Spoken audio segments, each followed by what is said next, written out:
कल हमने वैद्युत द्विध्रुव पढ़ा था। आज हम वैद्युत द्विध्रुव के कारण वैद्युत क्षेत्र की तीव्रता पढ़ेंगे, ठीक है। तो वैद्युत द्विध्रुव के कारण वैद्युत क्षेत्र की तीव्रता जो होता है उसके लिए मुख्य दो विशेष स्थितियां होती हैं। कितनी होती हैं? दो।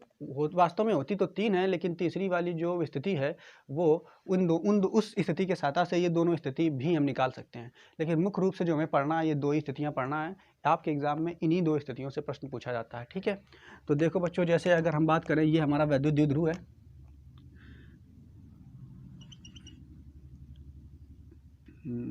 ये ऐसे मान लो वैद्युत द्विध्रुव हमारा होता है, ठीक है। अब इस वैद्युत द्विध्रुव में अगर हम आपसे कह दें ये इस पे बी आवेश है, इस पे बी आवेश है, इस पे प्लस आवेश है, इस पे माइनस आवेश है, क्लियर। अगर हम आपसे कह दें कि इस और इसके बीच की दूरी कल हमने आपको बताई थी 2l मान लो या 2a मान लो, जो आपको माननी हो। 2a माने थे तो कल हम, इसलिए इसकी बीच की दूरी कितनी है? 2a। ये प्लस क्यू आवेश, ये माइनस क्यू आवेश, इसके बीच की दूरी 2a है। तो ये तुम्हारा जो बन गया है वैद्युत द्विध्रुव है। अब अगर हम आपसे पूछें इस वैद्युत द्विध्रुव के कारण वैद्युत क्षेत्र की तीव्रता निकालिए, है ना।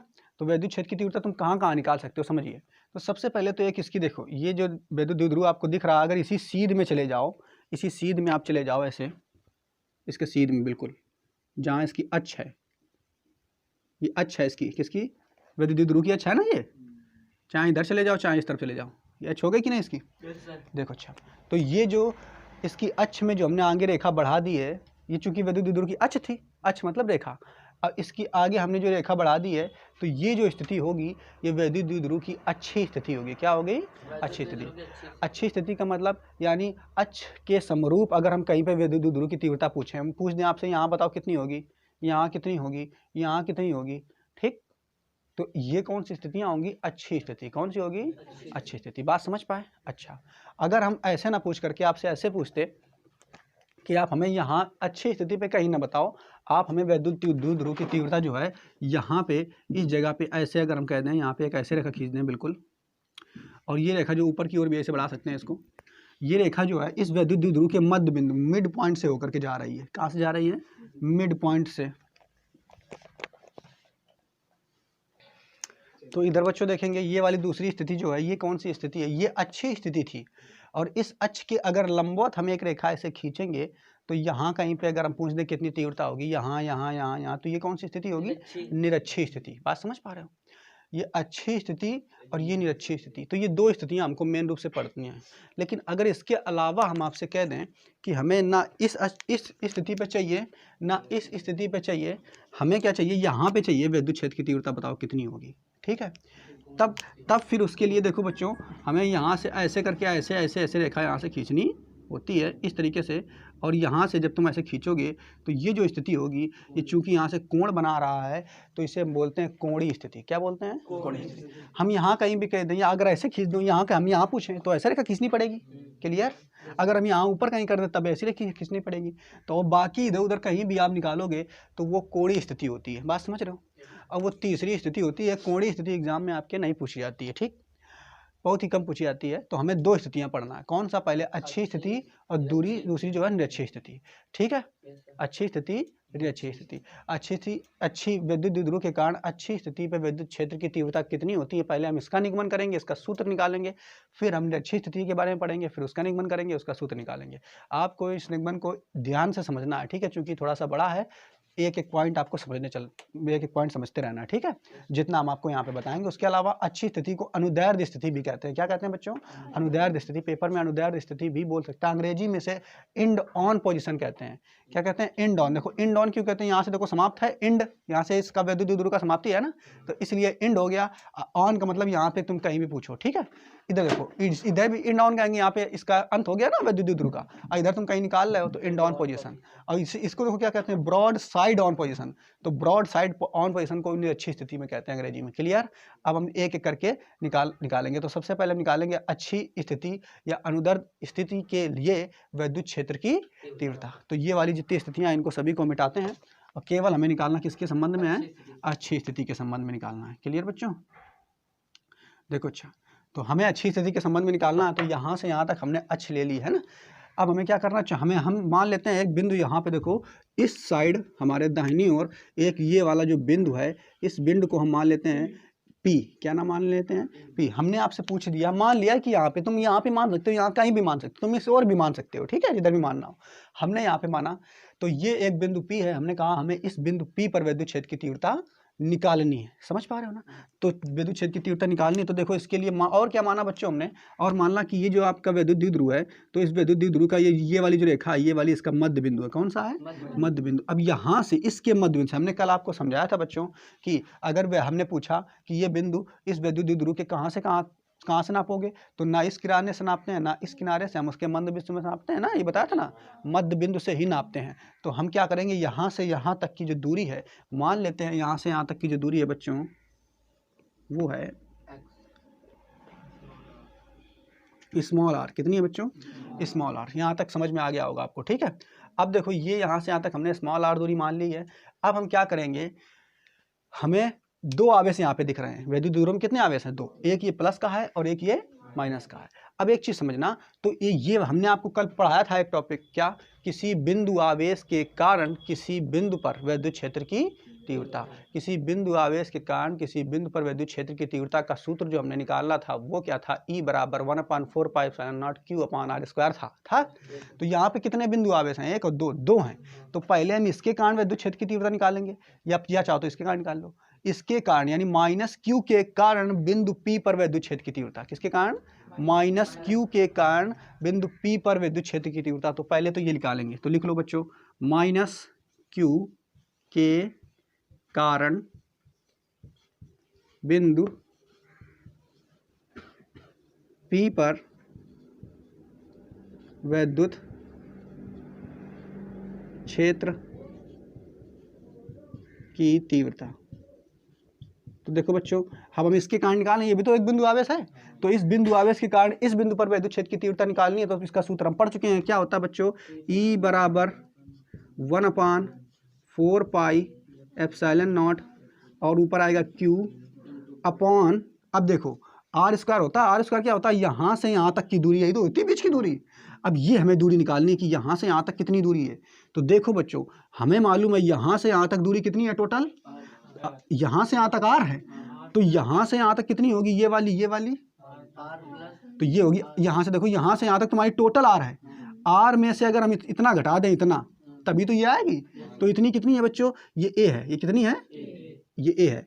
तो r में से a घटाओगे तभी तो ये आएगा ना। तो ये जो तुम्हारी दूरी होगी बच्चों, ये हो जाएगी r - a। कितनी होगी, r - a। तो यहाँ पे नीचे जो दूरी आएगी वो क्या आएगा, r - a का होल स्क्वायर होगा ना, यही तो सूत्र होता है, 1/4πε0 Q/r²। r होती है, r दूरी होती है बीच की, लेकिन यहाँ पे दूरी कितनी है, ये r - a।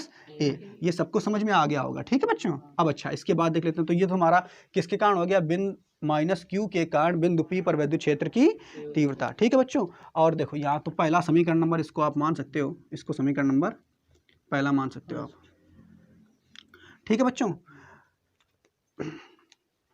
देखो बच्चों, और देखो इसके बाद देखो दूसरा देखो, ये कौन सा दूसरा आप देख रहे हो, +Q है ना। तो अब इसके कारण, पहले इसके कारण हमने निकाल लिया यहाँ पे विद्युत क्षेत्र की तीव्रता कितनी होती है। अब हम इसके कारण निकालेंगे, +Q के कारण बिंदु P पर विद्युत क्षेत्र की तीव्रता। तो ये लिखोगे अगले पॉइंट में, +Q के कारण बिंदु P पर विद्युत क्षेत्र की तीव्रता।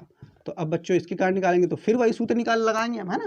क्या सूत्र, तो ये तुम्हारा देखो, यहाँ से हम लिख लो, चाहो E1, इसको E1 लिख लो। E1 क्यों लिख लिया इसको, क्योंकि ये इसके कारण है, माइनस वाले के कारण, ठीक है। और दूसरे वाले को हम लिख लेंगे E2, ठीक है, तभी सही रहेगा।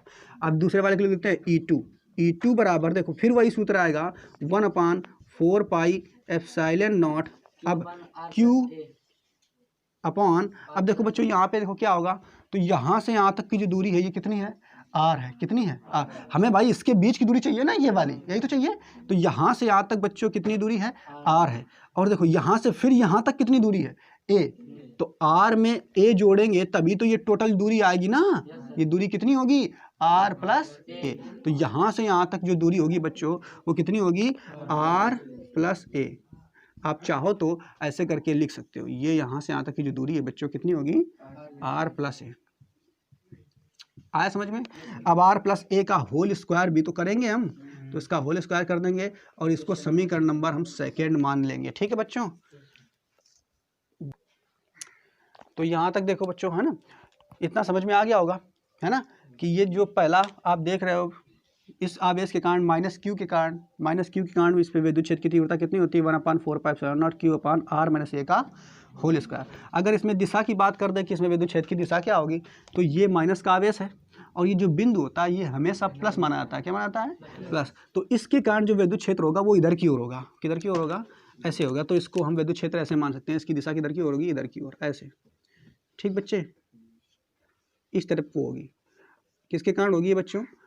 E1 के कारण। E1 की विद्युत क्षेत्र की दिशा किधर की होगी? ये E1 की है, ये E1 की है। और अगर इसकी बात करेंगे, इसकी अगर बात करेंगे प्लस क्यू की, जो विद्युत क्षेत्र की तीव्रता किधर की होगी, तो उधर की होगी। क्यों? क्योंकि ये हमेशा प्लस आवेश माना जाता है बिंदु पे। ठीक है, परीक्षण आवेश कैसा होता है? प्लस का। तो इस पे अगर दिशा होगी तो ये क्या करेगा, ये आवेश वो धन का है तो उसको क्या करेगा, धक्का मारेगा ना, दूर भगाएगा ना। तो दूर भगाने के लिए उसकी दिशा जो माना जाती है बच्चा, तो वो हमेशा कैसी मानी जाएगी, दूर की ओर मानी जाएगी। मानी जाएगी कि नहीं? तो इसकी दिशा हमेशा इस तरीके का होगा। ठीक, समझ पा रहे हो ना? क्लियर? चलो अच्छा, तो यहाँ तक तो आपको समझ में आ गया होगा। ये किसकी दिशा है? तो ये E2 की दिशा है। किसकी बच्चों? E2 की। तो यहाँ पे आप चाहो तो लिख भी सकते हो अपना, यहाँ पे क्या लिख सकते हो, ब्रैकेट में इस जगह पे लिख लो, ब्रैकेट में आप लिख लो कि जो E1 की दिशा है, E1 की दिशा वो किधर से किधर की ओर है, तो P से, ये देखो P बिंदु है, P से B की ओर, P से B की ओर लिख लो, P से B की ओर है तो PB की ओर। ठीक है, क्लियर बच्चों? अगर हम इसकी बात करेंगे, इसकी दिशा किधर की ओर है, तो इसकी दिशा किधर की ओर है, A से P की ओर, A से P की ओर। तो यहाँ पे लिख सकते हो आप AP की ओर। अब बच्चों यहाँ तक तो इतना आपको समझ में आ गया होगा। अब एक चीज आपको ये देखना है बच्चों, ये भी विद्युत क्षेत्र की तीव्रता लगा रहा है, इसके कारण भी विद्युत क्षेत्र की तीव्रता इधर को है, समझना। ये क्या चाह रहा है, ये माइनस वाला चाह रहा है तुम मेरे पास आ जाओ, अब प्लस वाला क्या कह रहा है, तुम दूर चले जाओ। दोनों चाह रहे हैं ना। इस बिंदु को, ये जो पॉइंट आप देख रहे हो बच्चों, ये पॉइंट जो आप देख रहे हो, इस पॉइंट पे कौन सा आवेश है, प्लस आवेश है। तो ये विद्युत ध्रुव का माइनस वाला चाह रहा है कि तुम मेरे पास आ जाओ, और ये वाला चाह रहा है कि तुम दूर चले जाओ। एक चीज पे दो लोग बल लगा रहे हैं, दो लोग लगा रहे हैं ना। देखो यहाँ पे एक आदमी, ऐसे समझ लो, एक व्यक्ति है, एक इधर से खींचा जा रहा है, एक इधर से खींचा जा रहा है। मतलब ये समझो, एक व्यक्ति है, कोई इधर से खींचा जा रहा है, एक को इधर से खींचा जा रहा है। और दो व्यक्ति खींचने, मान लो हम ही खड़े हैं, हमको दो व्यक्ति खींच रहा है, एक इधर से एक इधर से, तो हम किसकी तरफ जाएंगे? हम उसकी तरफ जाएंगे जो ज्यादा ताकत से खींच रहा होगा, जो ज्यादा बल लगा रहा होगा। मान लो इधर एक मोटा आदमी खड़ा है, एक पतला आदमी इधर खड़ा है, तो मोटा वाला ज्यादा ताकत लगा लेगा, ऐसे समझ लो, है। तो मोटे वाले के पास जाएंगे हम ज्यादा। अब अगर दोनों बराबर लगा रहे हैं तो ना हम इधर जाएंगे ना इधर जाएंगे। तो यहाँ पे ये देखना आपको, यहाँ पे ये देखना है कि ये विद्युत क्षेत्र की तीव्रता ज्यादा लगा रहा है, माइनस वाला कि प्लस वाला। तो यहाँ पे आपको दिमाग लगाना है थोड़ा सा। पहले क्या दिमाग लगाना है कि ये माइनस वाला पहले ज्यादा बल लगा, विद्युत क्षेत्र की तीव्रता लगा रहा है, यानी ये ज्यादा तेज खींच रहा है, कि ये वाला ज्यादा तेज धक्का दे रहा है। तो आप लोग बताओ बच्चों, ये वाला जो बच्चों, ये वाला माइनस क्यू ये अपनी ओर खींच रहा है, ऐसा समझ सकते हो। ये विद्युत क्षेत्र की तीव्रता इधर लगा रहा है और ये विद्युत क्षेत्र की तीव्रता इधर लगा रहा है। तो किसका मान ज्यादा होगा? इसका मान ज्यादा होगा। किसके कारण? बी के कारण। बी वाला पॉइंट जो माइनस है, इसका ज्यादा होगा। क्यों इसका ज्यादा होगा? वो इसलिए ज्यादा होगा क्योंकि एक तो पास में है ना, इस कारण ज्यादा होगा। तो चूंकि ये बड़ा है, ये जो विद्युत क्षेत्र की तीव्रता लगा रहा है ये ज्यादा लगा रहा है और ये कम लगा रहा है ना, तो ये अपने पास खींच लेगा कि नहीं। तो हमें अब निकालना है परिणामी विद्युत क्षेत्र की तीव्रता। क्या निकालना बच्चों? परिणामी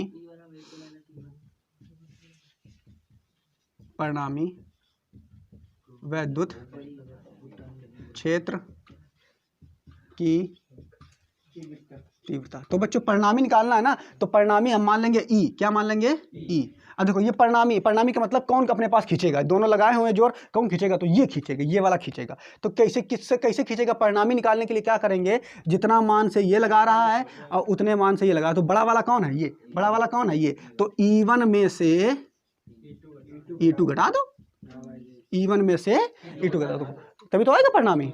ठीक, अब निकालेंगे। तो बस मान रखो इसमें फटाफट सभी के, तो ई बराबर E1 का मान देखो हमने निकालना है समीकरण से, कितना 1/4πε0 Q upon R minus A का होल स्क्वायर, ठीक है ये है ना। तो पहले E1 का मान लिख लो, तो 1/4πε0 Q upon R minus A का होल स्क्वायर, यही तो है, माइनस E2 का मान रख दो, इसका कितना 1/4πε0 Q upon R plus A, 1/4πε0 Q upon R plus A का होल स्क्वायर। बच्चों यहाँ तक समझ में आ गया होगा।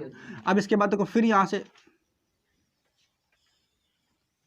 ठीक, अब क्या करेंगे, यहाँ से हम क्या करेंगे, देखो बच्चों E, अब ये 1/4πε0 और Q इनको बाहर ले लो, दोनों में कॉमन है ना, देखो 1/4πε0 इसमें भी है, Q इसमें भी है, तो Q अपान 4πε0 बाहर ले लो, तो Q अपान 4πε0 आ गया बाहर, अंदर आपका बचेगा 1/R माइनस ए का whole square minus 1/R plus A का होल स्क्वायर, ये बचेगा कि नहीं। अब ये सब मैथ बचा हुआ केवल, ठीक है।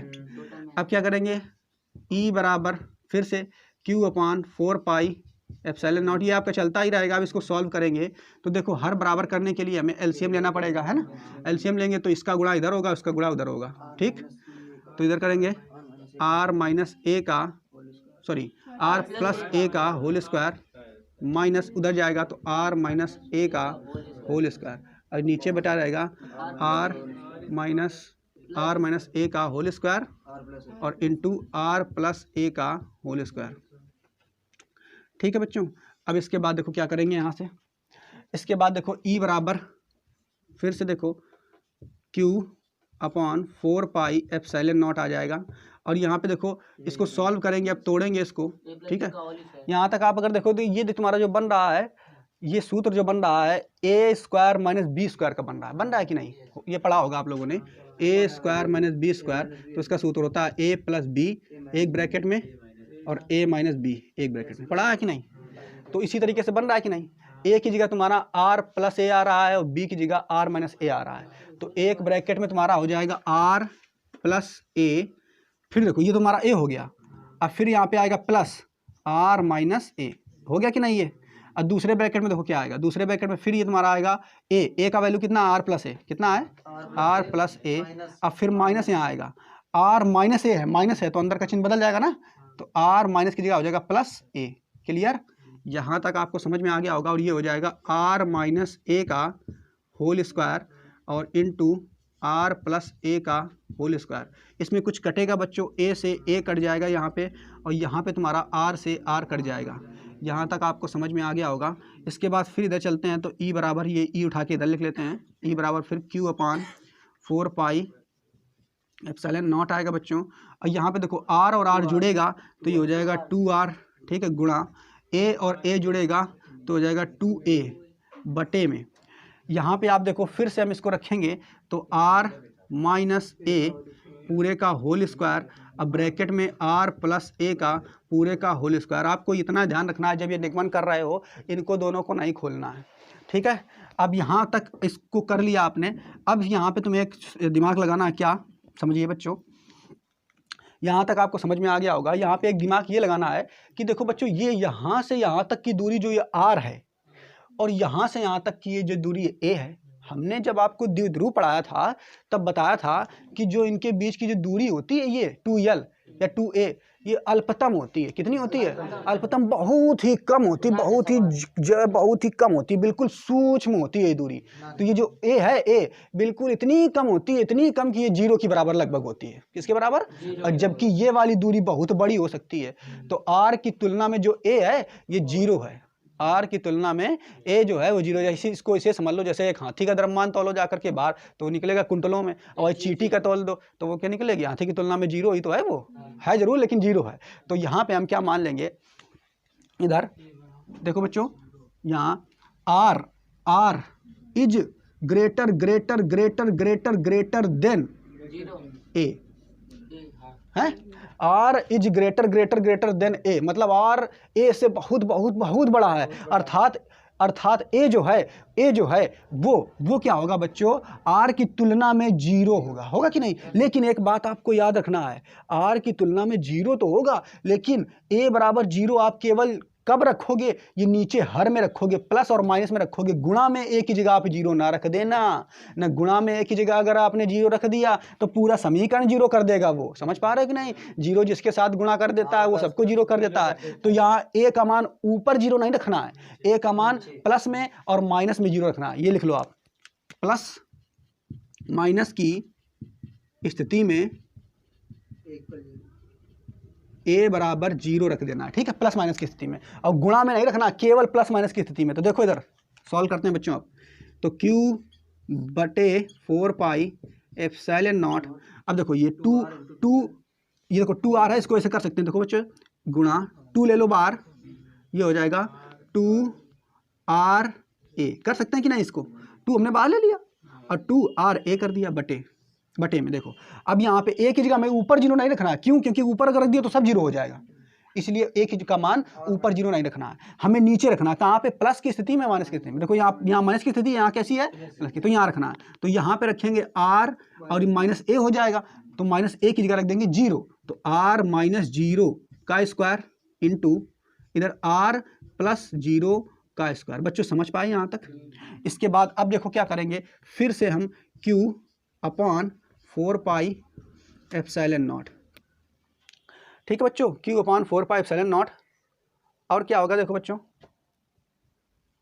ये आ जाएगा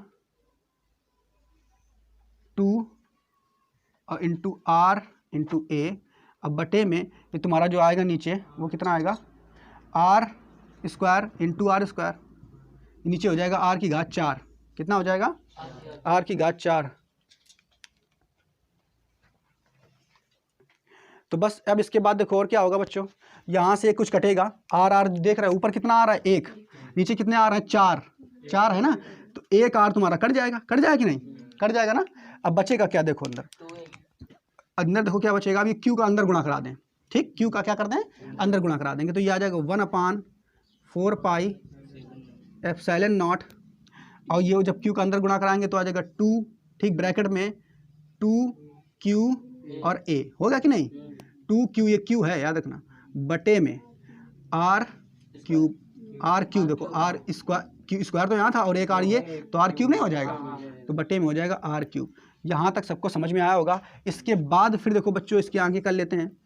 इसके बाद देखो बच्चों ये 1/4 पाई एप्सिलॉन नॉट वैसा ही रहेगा, तो इसको वैसे ही लिख देंगे, 1/4 पाई एप्सिलॉन नॉट वैसे ही लिख देंगे, ई बराबर निकालना है भाई में, 1/4 पाई एप्सिलॉन नॉट वैसे ही लिख देंगे।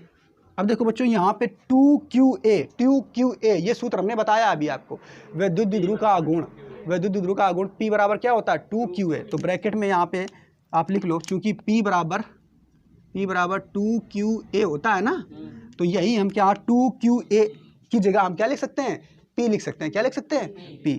तो यहाँ पे 1/4 पाई एप्सिलॉन नॉट आ गया, इंटू P आ गया, 2 आ गया, और इसकी जगह हम पूरे की जगह क्या लिख देंगे, P, तो लिख देंगे P और बटे में आर क्यूब।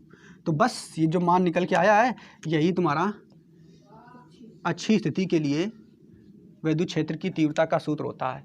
क्या होता है, E बराबर 1/4 pi epsilon not 2p upon r cube. क्या होता है, E बराबर 1/4 pi epsilon not 2p upon r cube. बात समझ पाए, मैथ है बाकी सब।